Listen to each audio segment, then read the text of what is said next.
अस्सलाम वालेकुम। उम्मीद है कि आप सब खैरियत से होंगे और अपने घरों में खुश होंगे।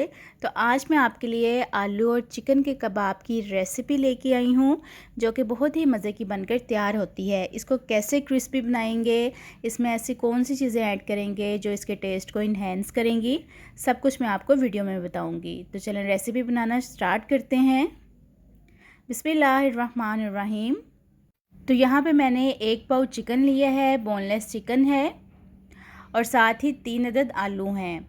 इन दोनों चीज़ों को अच्छी तरह से वॉश कर लिया है। तो सबसे पहले इनको उबाल लेते हैं। तो थोड़ी सी डिफरेंट रेसिपी आपके साथ शेयर कर रही हूँ, लेकिन यकीन माने बहुत ही टेस्टी बनती है। मैंने इसको इफ्तारी में बनाया था तो सबको बहुत पसंद आई थी। तो यहाँ पे सबसे पहले मैंने चिकन ले लिया है। इसके अंदर मैंने हाफ़ कप जो है वो पानी का ऐड किया है, हाफ़ टी स्पून नमक है, हाफ़ टी स्पून पिसा हुआ सूखा धनिया है, हाफ़ टी स्पून कुटी लाल मिर्च है, हाफ़ टी स्पून हल्दी का है, और साथ ही इसमें मैंने half tea spoon chaat masala भी ऐड किया है, और हाफ़ टी स्पून ही पिसी हुई काली मिर्च है। तो बस इसको मिक्स करेंगे और मीडियम फ्लेम पे इसको हम लोग कवर करके 15 मिनट के लिए कुक करेंगे, क्योंकि जो चिकन है वो हमें फुल कुक चाहिए। अच्छी तरह से जो चिकन है वो गला होना चाहिए। तो यहाँ पे मैंने हाफ़ टी स्पून ज़ीरे का भी ऐड कर दिया है। तो बस अब इसको पकने देते हैं। तो जब तक चिकन बॉईल होता है तब तक आलू के छिलके उतार के इनको स्लाइसिस में कट कर लेते हैं। मैंने आलू की जो क्वांटिटी है वो थोड़ी कम रखी है, और चिकन जो है वो मैंने ज़्यादा यूज़ किया है, ताकि एक तो टेस्ट भी आए चिकन का, और दूसरा जो हमारे कबाब है ना वो थोड़े से रेशेदार भी बनकर तैयार हों। तो बस अब चिकन को चेक कर लेते हैं कि कितना बॉयल हो गया है। देखें इसके अंदर पानी अभी भी मौजूद है, और 10 मिनट हो गए हैं यहाँ पे इसको कुक होते हुए। तो बस इस काफ़ी हद तक ये गल चुका है, लेकिन अब इसके अंदर जो है ना हमने आलू ऐड करने हैं, और आलू ऐड करके इसे 5 मिनट तक हम और पकाएंगे, ताकि जो हमारे आलू हैं वो भी बॉयल हो जाएं, और ये सारा जो चिकन का और ये पानी में जितने भी स्पाइसेस ऐड हुए हैं सारा जो टेस्ट है वो आलूओं में चला जाए। तो बस दोबारा से इसको कवर करेंगे और 5 मिनट के लिए इसको पकने देंगे। 5 मिनट हो गए हैं यहाँ पे पकते हुए। देखें पानी बिल्कुल ड्राई हो चुका है, और आलू भी हमारे गल गए हैं, और चिकन जो है वो भी सही तरह से गल गया है। तो आजकल मैं सिलेंडर पे आपके साथ रेसिपीज़ शेयर कर रही हूँ, क्योंकि हमारे सुबह के टाइम तो गैस आती नहीं है, तो बहुत ज़्यादा मसला होता है।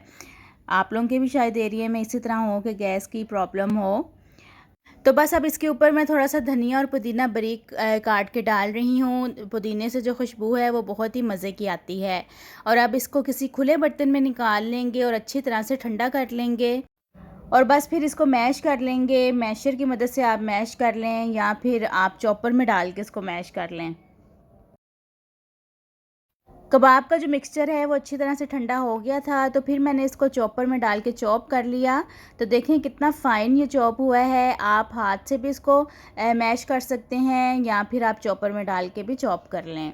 तो बस अब इनके कबाब बनाना तैयार करते हैं। तो मैं बहुत ज़्यादा बड़ा साइज़ नहीं रख रही हूँ कबाब का, छोटे साइज़ की ही मैं बना रही हूँ, लेकिन आपकी मर्ज़ी है आप छोटे साइज़ में बनाएं या बड़े में बनाएं।